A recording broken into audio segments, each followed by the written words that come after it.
Gracias. Em, ya me presento nomás, ¿cierto? Ya. Bueno, muchas gracias por estar acá en esta transmisión. Muchas gracias a los amigos de Naturalistas Chiles que me invitaron a dar esta charla en representación de la ONG Pantalasa. Mi nombre es Bárbara Toro y bueno, soy médico veterinario y en esta ocasión les voy a hablar sobre el problema que la contaminación lumínica genera sobre algunas aves marinas. Con esta charla que se llama Ven al lado oscuro, tenemos yuncos. Bueno, yo eh, normalmente hablo rápido en las charlas, entonces voy a intentar aguantarme para hablar pausado y que se entienda todo bien. Ya, bueno, cualquier cosa igual voy a estar contestando sus preguntas. Vamos a partir entonces. Primero que todo les voy a presentar al yunco. Ya, el yunco es una ave marina del orden Procellariiformes. Ya, los Procellariiformes son todas las aves marinas que tienen. Ay, ¿cómo puedo hacer un puntero, Pato, perdón? ¿Se ve? Ah, ya. Son todas las aves marinas que tienen estos tubitos en la nariz, ¿ya? Son las golondrinas de mar, las fardelas, los albatros, los petreles. ¿Ya? Entonces, siempre que vean una ave marina que tenga estos tubitos, es perdón, del orden Procellariiformes. Continuando con el yunco, continuando con el yunco, me voy a correr un poco, me está llegando mucha luz. Ahí sí. Es un petrel pequeño, ya mide entre 20 y 24 centímetros, pesa entre 180 y 200 gramos, ya, y es un ave que se cataloga como buceador volador. Primero es buceador porque pasa la mayor cantidad de su día en el mar, ya, y es muy buen buceador. Bucea entre 31 y 36 metros en promedio, ya hay un máximo alcanzado de 83 metros, ya.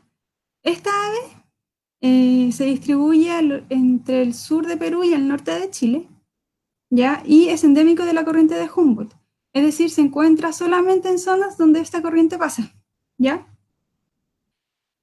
Como les decía, se distribuye entre el sur de Perú y el norte de Chile. Y en Chile tenemos 4 zonas con colonias descritas, ¿ya? En la región de Atacama tenemos en la isla Pan de Azúcar y en la isla Grande de Atacama. Y en la región de Coquimbo, en la isla Choros y en la isla Pájaro 2, ¿ya? Pero en el 2011 ya se encontraron 8 parejas en la isla Fernández Vial en Antofagasta, ¿ya? Pero no está todavía considerada como una colonia reproductiva.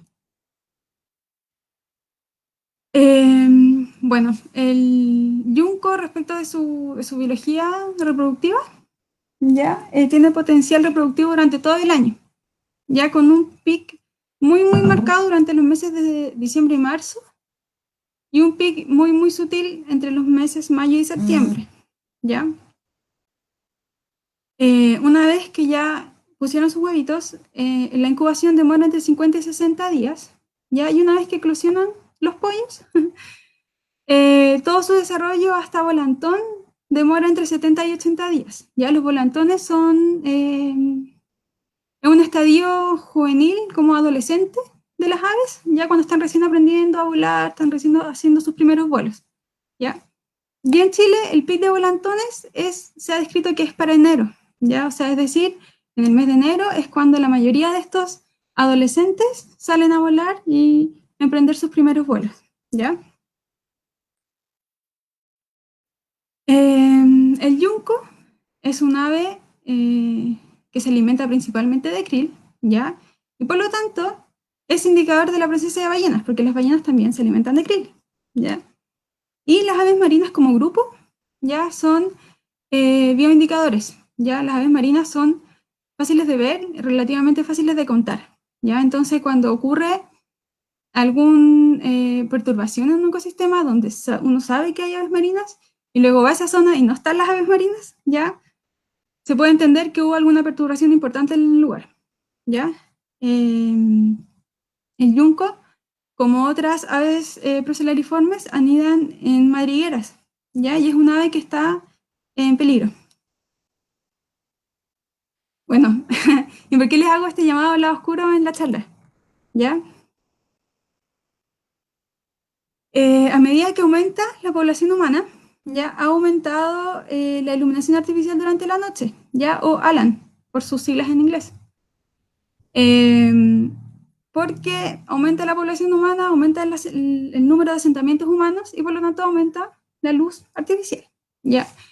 A lo largo del periodo en que ha vivido el humano en la Tierra, ha desarrollado y refinado la tecnología. Y ahí esta tecnología nos ha permitido invadir la oscuridad en términos de espacio, o sea, las ciudades, ya, los lugares, en términos de tiempo, o sea, la noche, ya, alargando las horas luz para nosotros, y en términos de longitud de onda, ya, porque la luz artificial que nosotros utilizamos para alargar nuestras horas de actividad, ya, emiten ondas distintas a la que emite la luz natural, ¿ya? Por lo tanto, existe una invasión por ese lado también. Y entonces, este aumento de la población humana, aumento del asentamiento humano y aumento de la tecnología ha llevado a que este sea nuestro paisaje nocturno actual, ¿ya? Bueno, y podemos ver que en el fondo está muy, muy perturbado y por lo tanto esta perturbación sería muy extraño que no generara ningún efecto, ¿ya? Entonces, ¿cuáles son los efectos que la luz artificial durante la noche genera en el ecosistema?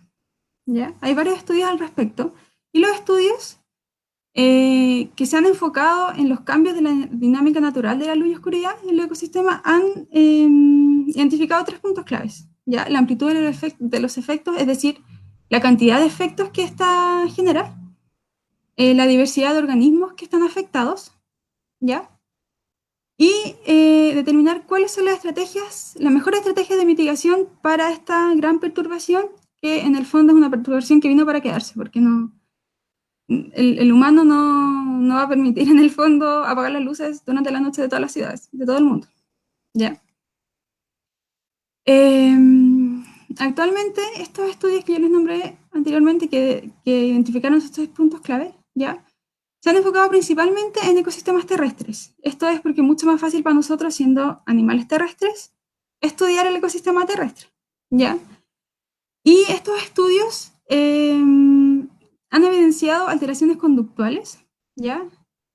En las especies que han sido estudiadas, por ejemplo, hay aves cantoras que, como la luz está prendida durante toda la noche, ¿ya? En zonas urbanas, cuando aclarece un poco la noche, ya está, o sea, aclareciendo, claro, un poco la noche, ya está más o menos iluminado para el día, más la luz artificial genera una iluminación mucho mayor, entonces las aves empiezan a cantar mucho más temprano, ¿ya? También pasa que algunas aves,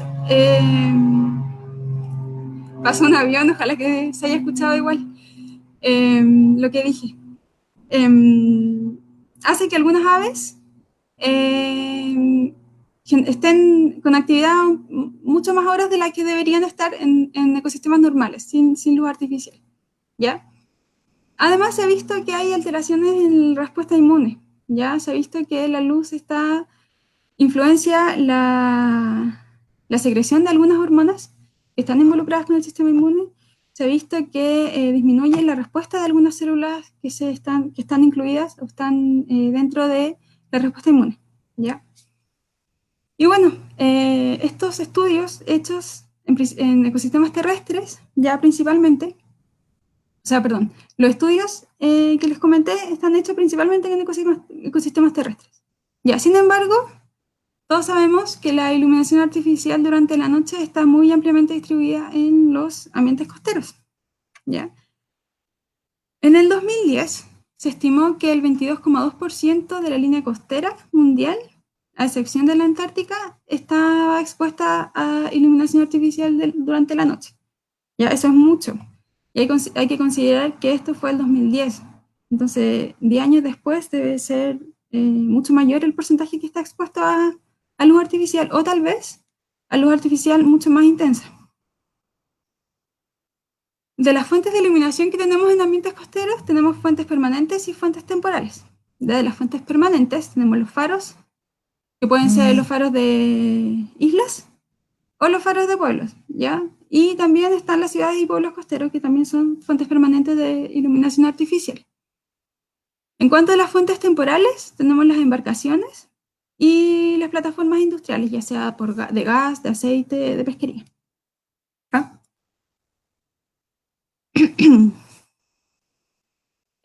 Cuando en el ambiente costeros la luz es muy, muy brillante, ¿ya? Entonces alcanza mucha mayor distancia de iluminación, más la nubosidad, más el reflejo del mar, ya hace que la diferencia entre día y noche en términos de iluminación esté poco clara, ¿ya?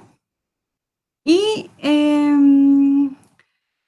la, las nubes, ¿ya? Que encuentran en este ambiente costero, más las gotas de humedad que de por sí están en las zonas costeras, reflejan esta luz, ¿ya? Y generan pasillos de iluminación en el ambiente, ¿ya? Entonces, tenemos que la Tierra durante millones de años tuvo un régimen de luz y oscuridad constante, ¿ya? En que todos los organismos que, que aparecimos en la Tierra, que evolucionamos acá en la Tierra, lo hicimos adaptados a este régimen de luz y oscuridad, ¿ya? Entonces, la luz artificial durante la noche vino a interrumpir ciclos que han sido consistentes durante periodos de tiempo geológicos y evolutivos, ya generando alteraciones fisiológicas y conductuales a nivel individual, a nivel de población y a nivel de comunidad, ¿ya? Llevándolo entonces a perturbaciones a nivel ecosistémico. Bueno, existen muchos ejemplos eh, de, de efectos en animales terrestres, como les comenté de las aves anterior, pero en virtud de que estamos en la semana marina, ya les voy a hablar sobre dos ejemplos en animales marinos. Ya. En tortugas marinas pasa que las hembras van a desovar a playas donde sus madres fueron a desovar y esas madres donde sus madres fueron a desovar. Entonces, es un historial matriarcal de desove en las mismas playas, ¿ya? Y pasa que cuando estas playas eh, están muy iluminadas, con iluminación artificial, ¿ya? Estas madres llegan a desovar y al estar tan iluminadas evitan el desove, ¿ya? Entonces algunas salen y no desovan, otras no salen en el fondo del mar y se quedan ahí, ¿ya? Otras se devuelven. También pasa con las tortuguitas cuando eclosionan, ¿ya? Y las crías se van al mar. Pasa que cuando están en estas playas iluminadas durante la noche, las tortuguitas se van hacia las luces, ¿ya? Entonces, se van hacia las luces en vez de irse al mar, se desorientan, ¿ya? Y quedan ahí cerca de las luces, expuestas al frío, expuestas a inanición, a deshidratación, a depredación, ¿ya? A temperaturas extremas, como le dije, frío, calor también, ¿ya? Entonces, genera una amenaza importante para las especies, ¿ya? En cuanto a las aves marinas, ¿ya? Del orden Procellariiformes, recuerden que eran esas que tenían los tubitos en las narinas, que son el grupo de los albatros, petreles, fardelas y golondrinas de mar, ¿ya? Estas aves se ven afectadas desorientando su vuelo y generando atracción por la fuente de luz artificial. Las aves del orden Procellariiformes son aves que anidan en madrigueras, ¿ya? Ya sean, pueden ser madrigueras en la arena, madrigueras en tierra, madrigueras en sal, o incluso entre medio de las rocas, pero siempre en zonas muy, muy cubiertas, ¿ya? Como madrigueritas con una entrada tubular, ¿ya? Estas aves son diurnas y nocturnas, ya poseen alta actividad nocturna, ya de las actividades que realizan durante la noche es el forrajeo, o sea, la ida a buscar alimento. Pero además, los volantones, o sea, estos adolescentes que les habíamos mostrado, o sea, hablado la vez pasada de los yuncos, estos adolescentes salen por primera vez a hacer sus vuelos durante la noche, ¿ya? Porque ya que no, la primera vez que salen, no saben volar bien, no conocen la zona, salen durante la noche para evitar así depredadores diurnos, ¿ya? Y estos volantones, durante sus primeros vuelos, se guían mediante la luz natural de la noche, ¿ya? O sea, el brillo de la luna y el brillo de las estrellas. Ya, bueno, y no solo los volantones se guían por esto, pero principalmente los volantones porque no conocen la zona, ¿ya? Entonces, ¿qué pasa cuando tenemos una colonia y tenemos cerca fuentes de iluminación artificial durante la noche? ¿Ya? Estos individuos salen de sus madrigueras con un objetivo claro de vuelo, ¿ya? Pero al verse atraídos por la luz artificial desorientan ese vuelo, ¿ya? Como salen con un objetivo claro, desorientan su vuelo y se ven atraídos a la luz, van hacia la luz y sin encontrar su objetivo, lo siguen buscando y empiezan a dar vueltas alrededor de la luz, ¿ya? Y por agotamiento caen, ¿ya? Esa caída se llama fallout. Estas caídas ya generan colisiones, ya pueden chocar con estructuras como postes, casas, autos, árboles, ¿ya? Y se ha visto que existen más de 50 especies afectadas en todo el mundo, ya generando episodios de mortalidad masiva, ya presentando miles de aves afectadas en solo una temporada de volantones, ¿ya? Y bueno, los individuos caídos quedan expuestos a amenazas, ¿ya? Quedan expuestos a hipotermia, a deshidratación, a inanición, atropellos, depredación, y a múltiples amenazas. Y bueno, así es como se ven las aves cuando caen en fallout, ¿ya? Entonces uno las encuentra así, muy vulnerables a cualquier amenaza. Ya, esto es lo que pretendo que estén entendiendo hasta ahora. Ya, el fallout, las aves caigan por desorientación y caen por agotamiento. Ya, y quedan, como les dije, recién quedan expuestas a varias amenazas. Y ocurre principalmente en los volantones en sus primeros vuelos. Y bueno, ¿por qué ocurre esto? Ya hasta la fecha se han barajado tres hipótesis. La primera es que la luz sería percibida por las aves como presas bioluminiscentes, ¿ya? Es decir, que las aves eh, pensarían que esta luz artificial son presas, ¿ya? Por otro lado está otra hipótesis que dice que los volantones asocian la luz a la comida por condicionamiento. Recuerden que estas aves, durante su desarrollo, están en la madriguera, ¿ya? Las madrigueras pueden tener una o más entradas, ¿ya? Pero ellas, los volantones, los pollos, están en la madriguera y la única fuente de luz que ellos ven son las entradas de sus madrigueras y es por donde mismo entran sus padres con alimento. Entonces, por condicionamiento, ellos asociarían la luz con la comida, ¿ya? Espero que se esté entendiendo. Y la tercera hipótesis es que la luz artificial enmascara la luz natural de la noche, ¿ya? Entonces haría que las aves, en vez de guiarse por la luz de la luna y de las estrellas, se guiarían por las luminarias. Estos reportes de muertes de aves marinas inducidas por las caídas con iluminación artificial, ¿ya? Se han reportado en poblados costeros, en embarcaciones y bueno, poblados costeros pensando en poblados continentales y poblados en islas y en embarcaciones, ¿ya? Existe poca claridad hasta la fecha cuál es el tipo de luz que afecta más o menos, ¿ya?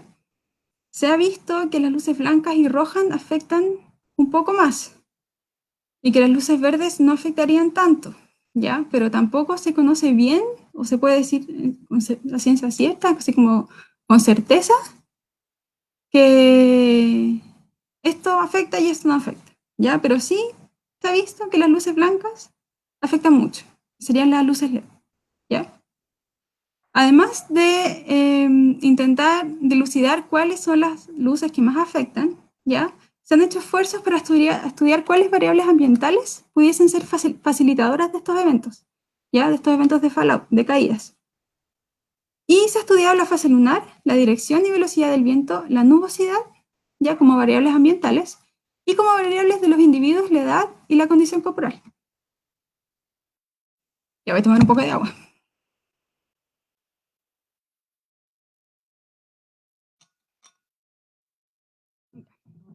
Les voy a hablar ahora un poco de las variables ambientales que les mencioné recién. En cuanto a la fase lunar, se ha visto que en las noches de luna llena existen menos caídas. Eso se puede deber por dos cosas. ¿Ya? Una es que como hay más luz de luna, ¿ya? Por lo tanto, en el fondo es luz, es reflejo del sol y la luna, hay más reflejo porque la luna está llena, entonces hay más luz. Y esa iluminación evitaría que la iluminación artificial enmascare la iluminación de la noche. O sea, la iluminación natural sería mucho más intensa que la artificial. Entonces, las aves podrían salir a volar y guiarse por la luz natural nocturna sin problema. Eh, la otra explicación es que como hay tanta luz, las aves no salen. No salen para evitar depredadores nocturnos. Respecto de la dirección y la velocidad del viento, esto aplica principalmente a los volantones, ya estos adolescentes que están recién aprendiendo a volar, recién haciendo sus primeros vuelos. ¿Ya? Como son inexpertos en el vuelo, no saben volar bien, no conocen bien la zona, pasa o se piensa que cuando existen velocidades de viento muy altas y la dirección justo a zonas con luz artificial, estos se ven arrastrados por el viento, llegan a estas zonas cercanas a la luz y empiezan a volar hacia la luz y a dar vueltas y caen. ¿Ya? Respecto de la nubosidad, es lo que les comentaba anteriormente, que las nubes, eh, las nubes, con las gotitas de humedad que hay en la zona costera, ya reflejan esta luz artificial y generan pasillos de luz en el ambiente. ¿Ya? Entonces, interrumpirían la luz natural de la noche. ¿Ya? Todas las variables ambientales que les he nombrado ahora y que son las que han sido estudiadas tienen que ver con la visibilidad que el individuo tiene en la noche. ¿Ya? Estos son algunos ejemplos, algunas evidencias de lo que les estoy contando. ¿Ya? Respecto de la fase lunar, este estudio, que el de esta tabla, lo que nos muestra es registro de caídas, la verdad es que no me acuerdo de qué especie es, pero es de una fardela, registro de caídas durante 9 años, ¿ya? En los meses o sea, durante 9 años, en los meses de época reproductiva, ¿ya? Durante las noches de luna llena y durante las noches de lunas intermedias, ¿ya? Y vemos que durante las noches de luna llena, ya tenemos, por ejemplo, en el 98 tenemos 12 más o menos 7 individuos, ¿ya? Mientras que en las noches de luna intermedia tenemos 31 más o menos 28 individuos, ¿ya? O sea, considerablemente más individuos en las noches de lunas intermedias, ¿ya? Si vemos, por ejemplo, otro año, el 2002, que tenemos 5 individuos, más o menos uno, pongámosle, en en las noches de luna llena, mientras que en las noches de luna intermedia tuvimos 45 más o menos 40 individuos caídos, ya, eso es mucho. Entonces la diferencia es bien grande y es notoria. Este estudio fue durante 4 años, ya, y también tiene relación con la fase lunar, ya, perdón, las flechas indican las noches de luna llena, ya. Entonces vemos que en las noches de luna llena prácticamente no habían individuos, no encontraron individuos caídos. Sin embargo, en las noches de lunas intermedias teníamos un número de caídos considerable. Respecto a la velocidad, o sea, a las variables de viento, ya hasta la fecha existen 2 publicaciones que han incluido esta variable en sus estudios. ¿ya? Y lo que ellos concluyeron es que mientras hay mayor velocidad del viento, hay más individuos caídos que las noches que hay poco viento. Respecto de las variables de edad, ¿ya? Esto se ha visto que el fallout ocurre principalmente en los volantones. Ya esto está asociado a la poca experiencia que tienen en el vuelo y al poco conocimiento de la zona. ¿Ya? Este estudio del 2002, ¿dónde está el puntero? Ahí. Este estudio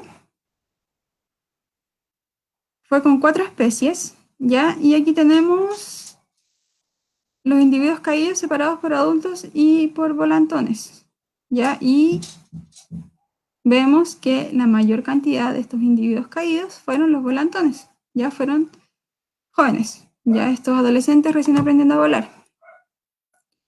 Este otro estudio, que fue publicado en 2009, consideró 9 especies, ¿ya? En estas 9 especies tenemos que hay 3 especies, ¿ya? Que la mayor cantidad de caídas, o que los únicos caídos fueron adultos, ¿ya? Sin embargo, si consideramos los volantones que cayeron de las otras especies, ¿ya? En comparación con los adultos, vemos que es mucho más considerable la cantidad de individuos volantones que cayeron, ¿ya? Respecto de la condición corporal, ya hasta la fecha existe solo un estudio publicado, ¿ya? Y lo que hicieron fue, esto fue en Australia, y lo que hicieron fue categorizar las zonas con poca luz, media luz y luz intensa, ¿ya? Entonces las zonas con poca luz era la zona de la colonia de esta especie que ellos midieron, ya que en una fardela. La luz intermedia era la zona de los caminos, ¿ya? Y la luz de mucha, mucha luz era una playa en particular. Entonces lo que hicieron ellos fue ir a la colonia y medir los individuos, medirlos y pesarlos, y ver su condición corporal, ¿ya? Entonces consideraron que los individuos de la colonia, con las medidas que tenían en la colonia, eran las medidas óptimas, ¿ya? Medidas de la colonia y sin luz. Entonces después rescataron a estos individuos caídos, vieron su condición corporal y observaron que los individuos que caían en la zona con luz más intensa eran los individuos que estaban, entre comillas, más flacos, ¿ya? Luego los individuos que estaban en el camino, que eran las zonas de luz intermedia, eran individuos con peso más bajo de lo normal, pero un peso medio, no tan flacos como los de la playa, ¿ya?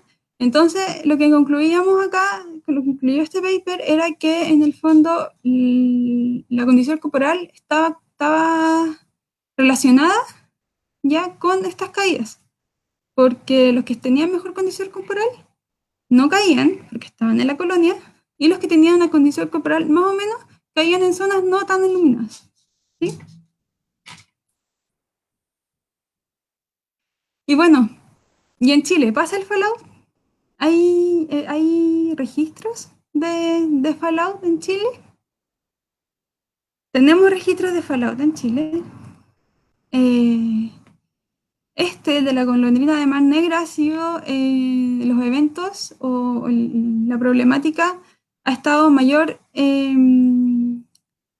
visualización gracias a la golondrina de Mar Negra, ya gracias a la campaña que ha hecho la Red de Observadores de Aves y Vida Silvestre de Chile, la ROC, ya ellos han generado harta visibilidad de este problema porque ocurre con una especie con la que ellos trabajan, ¿ya? Y gracias a esta visibilidad es que en diciembre del 2019, después de un par de años de trabajo, pudieron establecer este plan recoge, plan de recuperación, conservación y gestión de golondrinas de mar en el norte de Chile, ¿ya? Además, la ONG Golondrina de Mar, en conjunto con la ROC y con el SAC y otras entidades, tienen actualmente una campaña de rescate de la golondrina de mar, ¿ya? Entonces, lo que ellos invitan es que si las personas en las calles encuentran estas aves caídas, es guardarlas en una cajita, llevarlas a sus casas y llamar a las entidades que están involucradas en esta campaña. ¿Ya?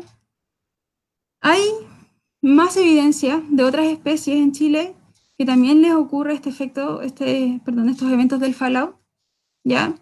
Hay especies que están más, con mayor seguimiento que otras, ¿ya? Pero son varias las que se han descrito. Ya dentro de esas está nuestro querido yunco. ¿Ya se acuerdan del yunco? Que lo hablamos en un principio. Eh, Aquí les dejo un resumen, ya esta infografía respecto del yunco. Ya voy a tomar agüita mientras la leen.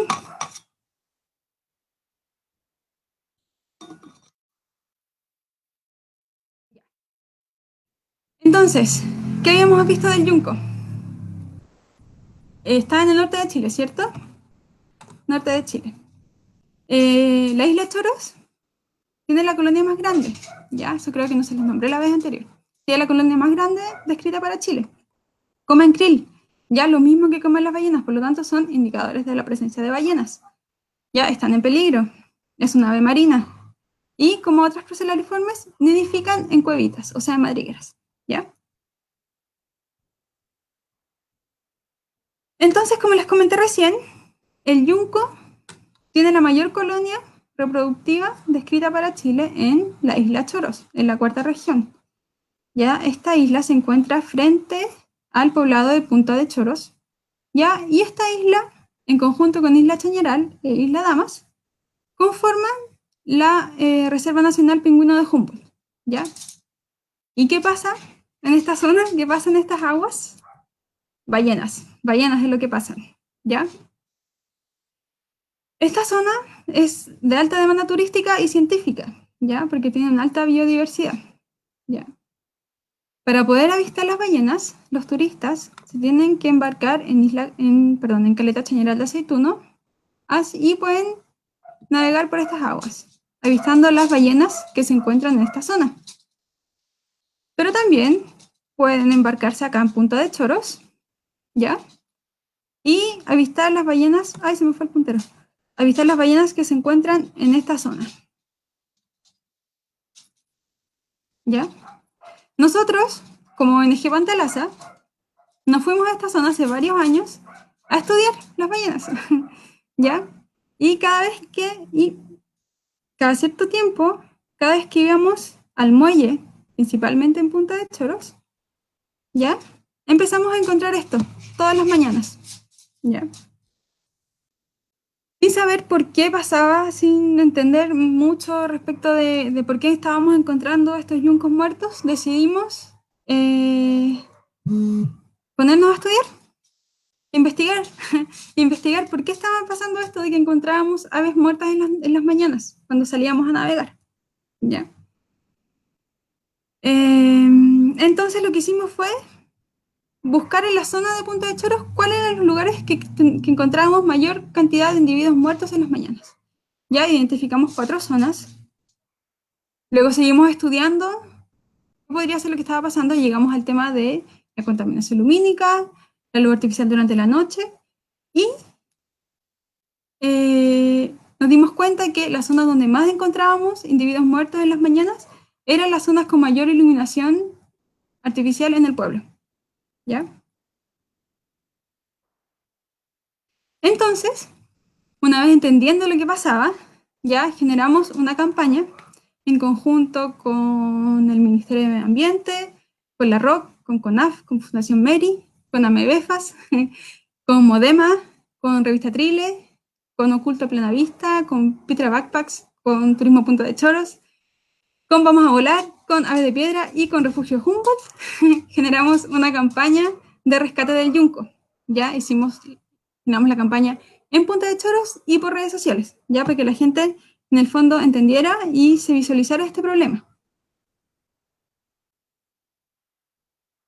Entonces, una vez nosotros entendiendo qué es lo que estaba pasando, ya con la campaña corriendo, empezamos a salir todas las noches durante los meses de enero y febrero a buscar yuncos, ¿ya?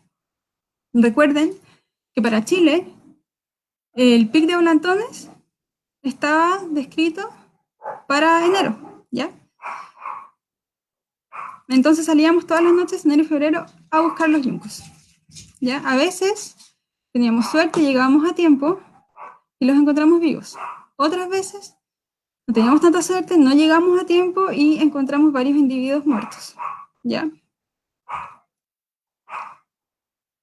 Bueno, y acá les voy a mostrar unos resultados muy preliminares, unos resultados muy gruesos de lo que fue la temporada 2019. Ya es solamente para que ustedes vean la magnitud del problema. Ya durante los meses de enero, perdón, durante el mes de enero, que es el mes, recuerden, el pic de plantones,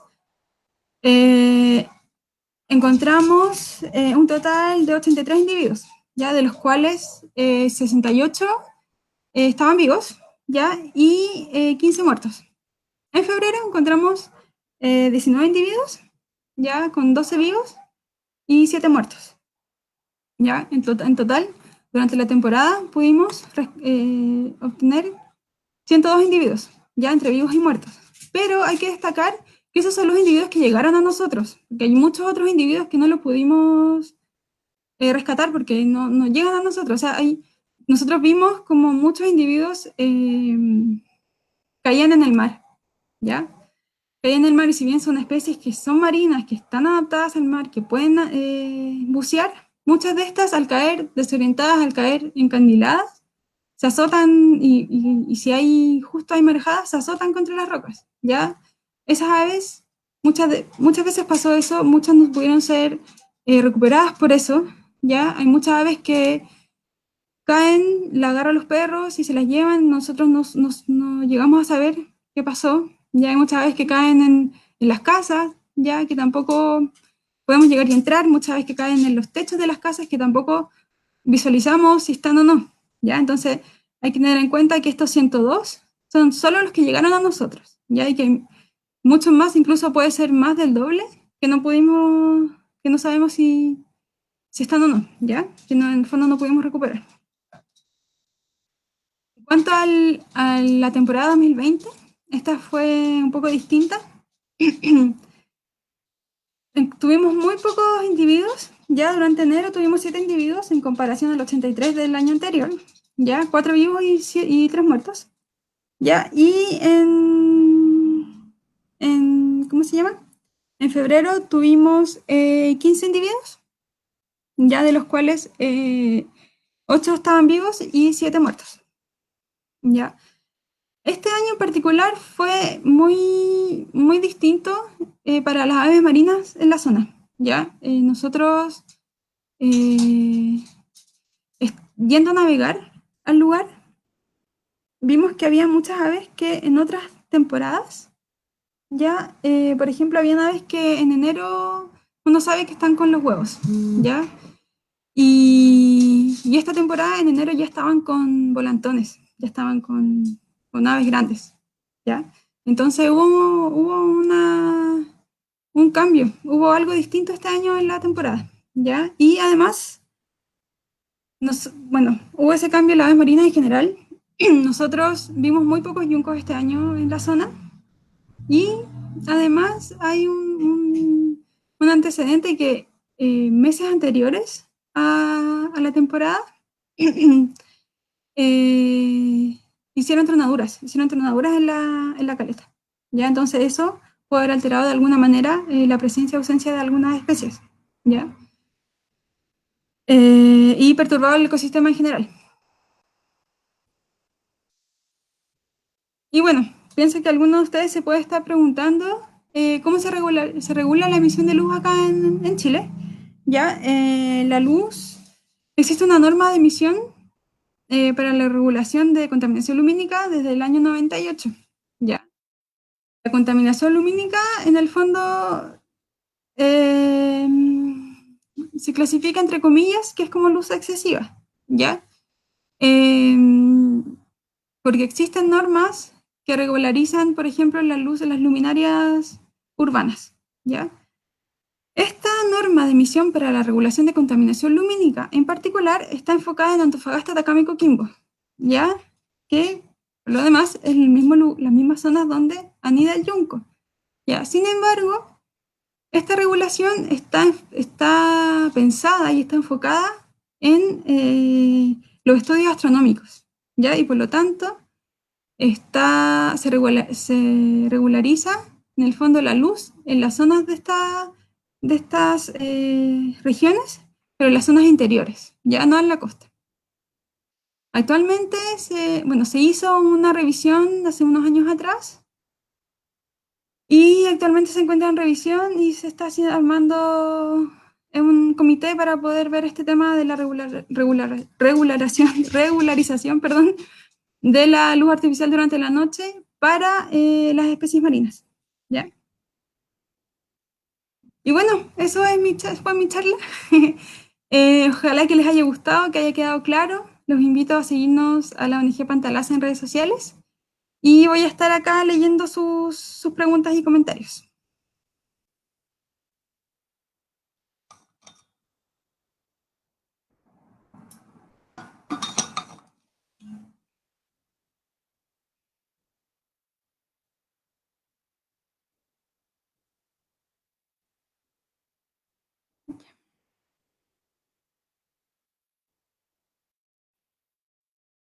Sí,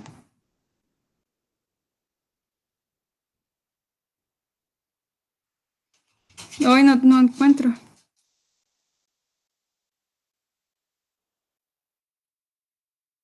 Mm, ya, por favor.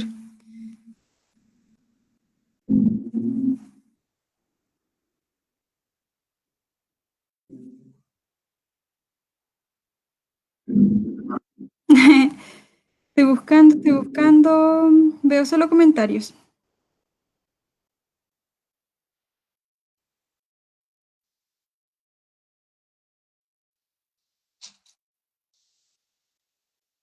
¿Cómo, perdón?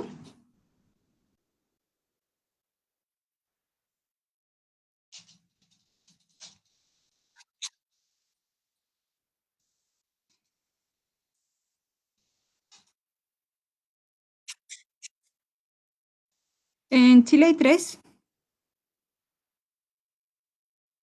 Ah, ya, perdón. A ver, espérame.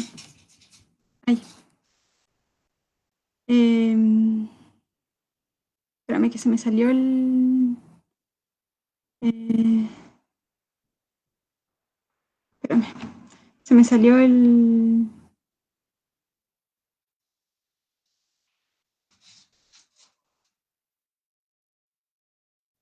Sí, pero no puedo conectarme. ¿Me veo?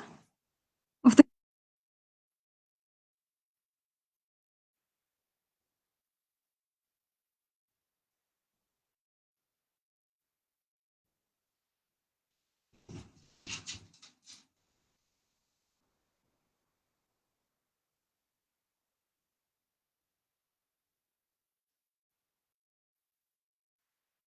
Y, a ver. Ah, ya. A ver. Pero ellos van a ver ¿no?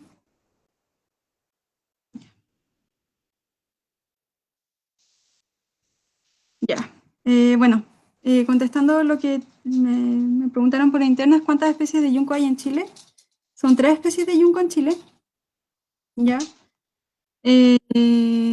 No se sabe mucho respecto del yunco en sí, de su biología, es una vez que ha sido muy difícil de estudiar, ¿ya? Se piensa, por ejemplo, se sabía hace un tiempo que hace años, muchos años atrás, el yunco de Humboldt, que es el yunco que se encuentra en la zona del que hablamos ahora, ya, por ejemplo, su distribución era desde Chiloé hacia el norte, ¿ya? Ahora se sabe que está solo en la tercera y cuarta región. Pero de los otros yuncos es poco lo que se conoce. Se sabe solo que hay tres especies. Ya respecto de su biología y su fisiología, se piensa que es similar a la del yunco de Humboldt, que es el que ha sido más estudiado. Pero sí, en general, contestando puntualmente la pregunta, son tres especies. Ya,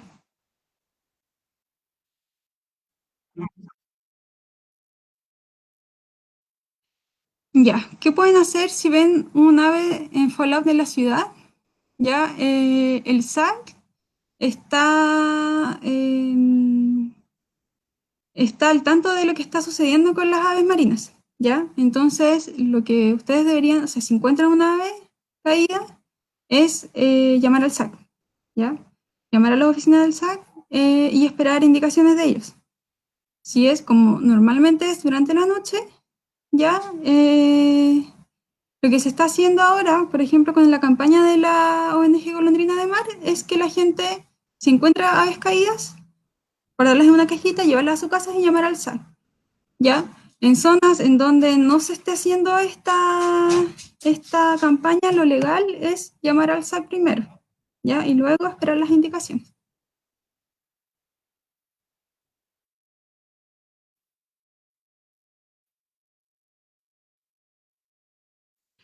Eh, lo- Ya, otra pregunta que fue por interno, si sabemos cómo es la población de la isla Pan de Azúcar en comparación con la isla Choros. Ya, la población de Isla Choros es muy, muy grande, ya tiene cerca de 9.100 y algo parejas, un poco más, ya. La isla Pan de Azúcar tiene menos parejas, la verdad que no te podría dar el número exacto, ya de cuántas son las parejas que hay, ya. Pero sí es menor. Y sabemos que la población de Pan de Azúcar no está tan expuesta a las luces como la de Isla Choros. Si bien igual caen, porque como está ¿cómo se llama? El Parque Nacional, llega gente, llega al camping, prende las luces de los autos y ahí las aves caen, ¿ya? Pero en general no tienen una perturbación constante como las de Isla Choros.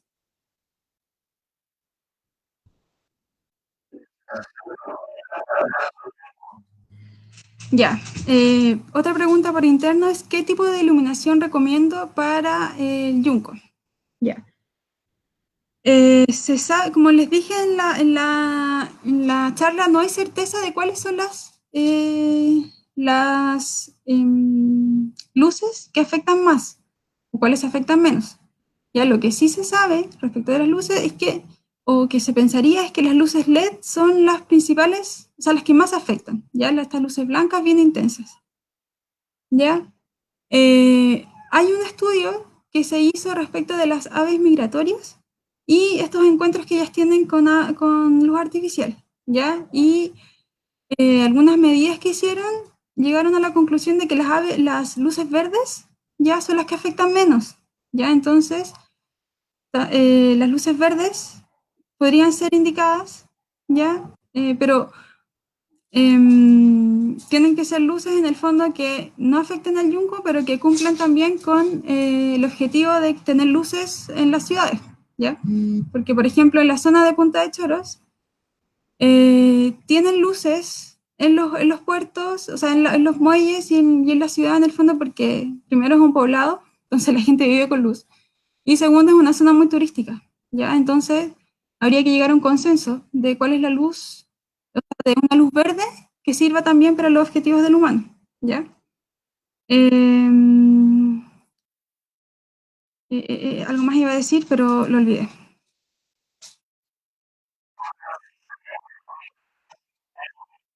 Ya.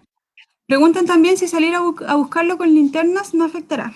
Ya. La luz de la linterna, si bien algunas linternas son muy, muy fuertes, ya en la zona donde nosotros estamos trabajando, jamás va a enmascarar la luz del lugar, ¿ya? Las luces de las caletas son muy, muy, muy intensas, ¿ya? Y nosotros estamos con las linternas en el fondo buscando entre medio de los botes, en lugares que ya están iluminados de por sí, ¿ya? Lo que les dije que se me había olvidado es que también hay que tener en cuenta para las luces la posición de estas, ¿ya? Por ejemplo, si están mirando hacia el cielo o si están mirando justo hacia el mar, o si tienen barreras, por ejemplo, las luces que tienen pantallas, entonces hacen que la luz se vaya solo hacia abajo. La distancia también entre la luz y el suelo. O sea, hay luces que son muy, muy altas y que además son muy, muy intensas, generan mucho mayor efecto que luces que sean bajas, ¿ya?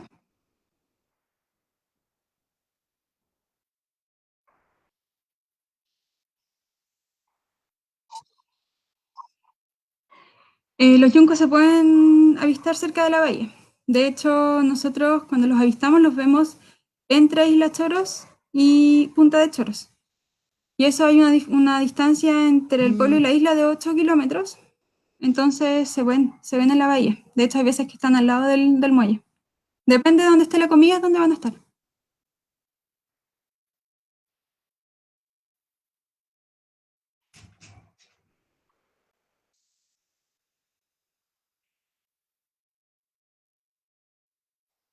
En las áreas protegidas, ya, me preguntan si existe alguna metodología de rescate y liberación de aves marinas en áreas protegidas. Eh, la verdad es que, bueno, las aves marinas están bajo bajo el amparo del SAC, ya las aves marinas, a excepción del pingüino, ya todas están bajo en protección legal del SAC. Ya, entonces, para poder hacer un rescate de aves marinas en áreas protegidas tienes que tener un permiso y tienes que tener un plan. Ya, en general, los planes de regulación que tienen las áreas protegidas están para el área en particular, ya no para los animales de por sí. Están, por ejemplo, si tú vas a un área protegida en donde, no sé, pues tienen planes de manejo en donde el plan de manejo en sí es para el área en particular, para todo el área. Ya hay zonas que son de sendero, otras zonas que son de baños y así, ¿ya? Entonces el plan de regulación está para el lugar en general, ¿ya? Cuando existen planes de manejo para las especies, son en general planes o proyectos externos que en conjunto con esta área de protección, que en el fondo va a estar siempre bajo el amparo del CONAF, eh, generan este plan de manejo y mitigación y recuperación y liberación de las especies, ¿ya? No hay un plan que yo sepa, puedo estar equivocada, pero no hay un plan general de cómo rescatar y cómo rescatar y cómo liberar aves, ¿ya? O sea, obviamente hay conocimiento en general de qué se debería hacer y qué no se debería hacer, ¿ya? Pero no existe un plan descrito de cómo se hace, o sea, de que se está haciendo, hoy no sé si se entiende, pero ojalá que sí.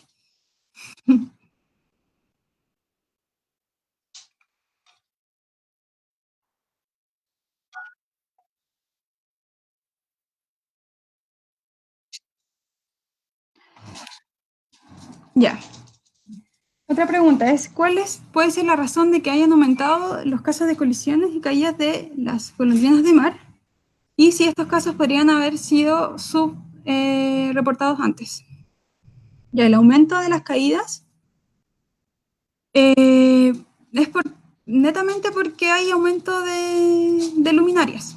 Ya, las caídas ocurren sí o sí por las luces. Ya, es la razón, la única razón por la que ocurren.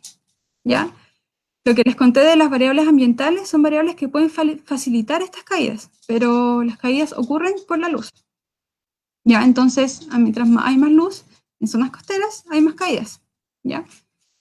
Yo creo que sí, pues pudieron estar subreportadas, ya, porque la gente en general, o sea, como que esta nueva generación en el fondo está mucho más pendiente del avistamiento de fauna, ya, está mucho más preocupada.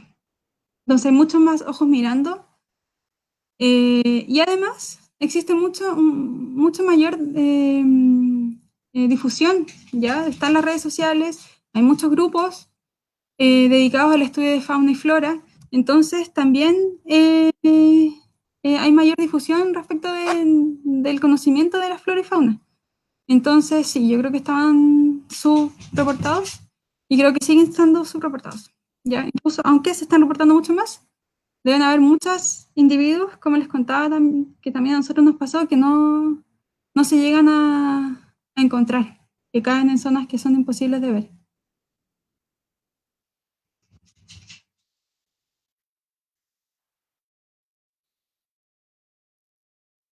Ya, nosotros Ah, verdad. Tengo que repetir la pregunta, perdón. Preguntan en qué momento de la noche había más caídas y si existe alguna diferencia con las otras. Nosotros encontramos que las noches con más caídas eran noches con mucho viento y con una fase lunar intermedia, ¿ya? Eh, en ambos años, ¿ya? En el 2019 y este año, ¿ya? Si bien el 2019 tuvimos la mayor caída de individuos, fueron 16 individuos, ¿ya? O sea, 16 de los que nosotros encontramos, porque probablemente cayeron mucho más. Eran fase lunar intermedia y mucho viento. Y este año fue lo mismo.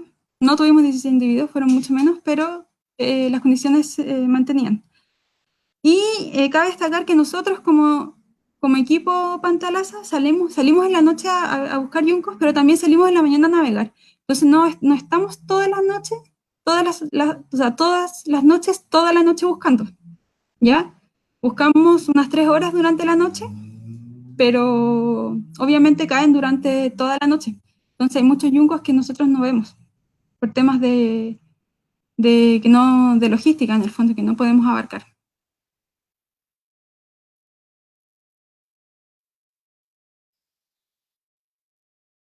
Ya, preguntan por la importancia del yunco. Bueno, el yunco, no, de por sí yo, de manera personal, pienso que todas las especies de por sí tienen un valor intrínseco solo por ser, ¿ya? En cuanto al rol ecológico del yunco, el yunco, como les dije, es un bioindicador, ¿ya? El yunco es un indicador de la presencia de ballenas, ya que comen lo mismo que las ballenas, y además, hacer ave marina es un bioindicador del equilibrio del ecosistema.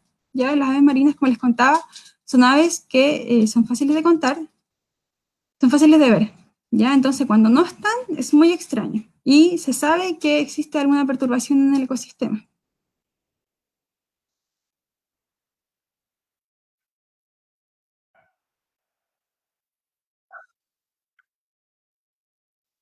Ya, sí. Preguntan si existen ejemplos de soluciones en países más desarrollados y cuáles serían.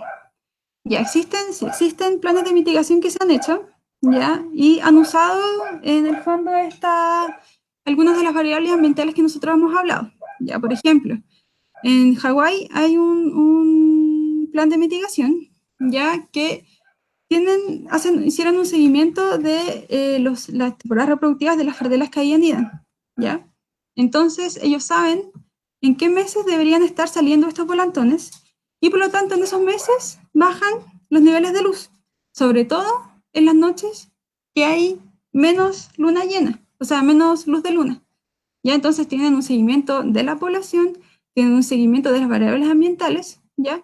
Para poder entonces bajar la intensidad lumínica, ¿ya? Por ejemplo, las noches que tienen ellos con ráfagas de viento muy fuertes también disminuye la intensidad de luz, ¿ya? Obviamente esto fue después de muchos años de estudio, muchos años de intentar que en el fondo ser escuchados por las autoridades, porque cuesta mucho, no solo acá, sino que en todo el mundo cuesta mucho hacer planes de mitigación para fauna y flora.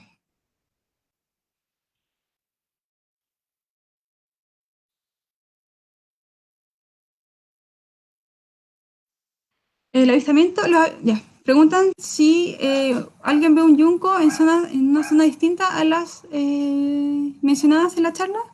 ¿Dónde se puede registrar el registro, o sea, registrar el avistamiento? Los avistamientos de aves se pueden registrar en IBER, es súper fácil de hacer.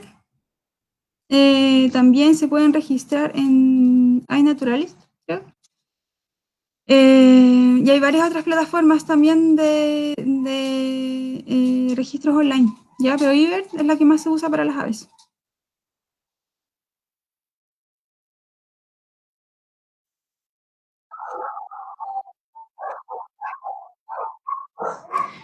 Nosotros ahora estamos empezando a trabajar ya con otras instituciones. Ya hasta la fecha solo nos hemos relacionado principalmente con CONAF, que son los que están allá todo el año en Punta de Choros.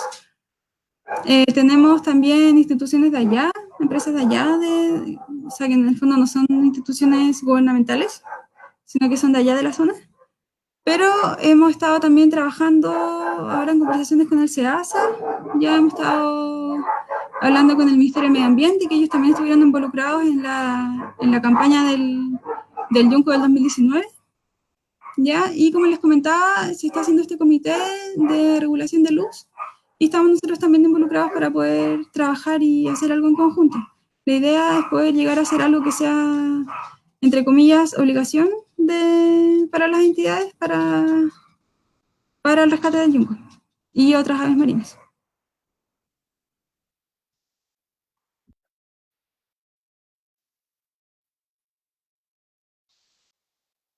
Ya, no, Cernapesca perdón, ay, se me olvida. Preguntan si Cernapesca figura como entidad legal para registrar los avistamientos de yunco. Ya, Cernapesca no figura como entidad legal, ya la entidad legal es el SAC, ya las aves están bajo la protección del SAC. La única ave marina que está bajo la protección de Cernapesca son los pingüinos.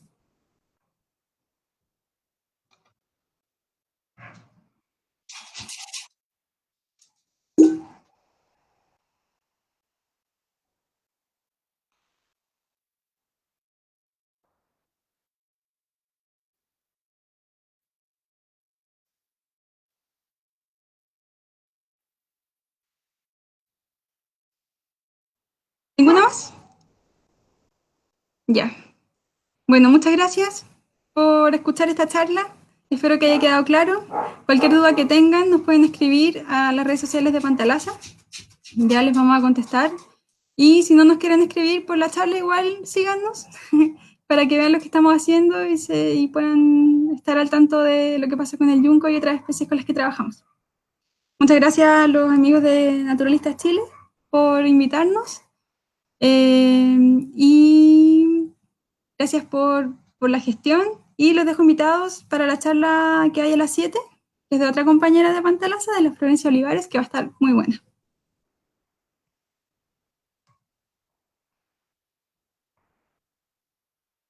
Listo.